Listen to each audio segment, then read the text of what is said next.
Bonjour, aujourd'hui nous allons procéder à la correction de l'examen. L'examen qu'on a eu sur les concentrations en dilution. La première question, numéro 1, donc qu'est-ce qu'on a? On a au numéro A, je représente la quantité maximale de soluté pouvant être dissoute dans un volume de solvant donné.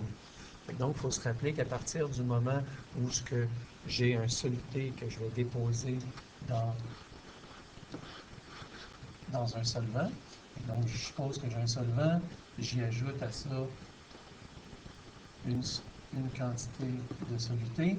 Le soluté, qu'est-ce que ça va nous donner? Ça va nous donner une certaine concentration qu'on appelle la masse du soluté sur le volume de la solution. À partir du moment où j'augmente cette concentration-là, je vais atteindre un point où le soluté n'arrivera plus à se dissoudre à l'intérieur du solvant. Ce point-là s'appelle la saturation. À partir du moment où j'arrive au point juste où le maximum est atteint, ça s'appelle la saturation. Et quand je dépasse ça, et qu'à ce moment-là, je me ramasse avec une certaine précipitation, ça veut dire que le soluté n'arrive plus à se dissoudre, il se ramasse complètement dans le fond, on parle à ce moment-là d'une sursaturation.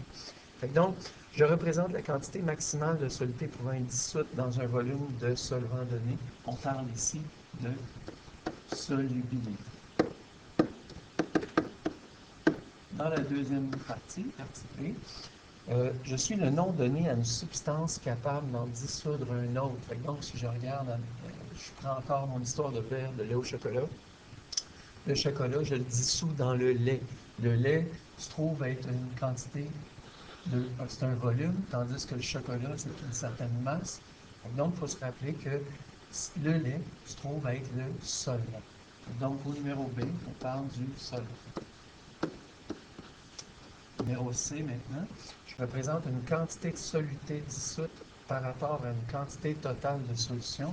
Bien là, à ce moment-là, on parle de notre concentration. Parce que la concentration, c'est la masse sur le volume.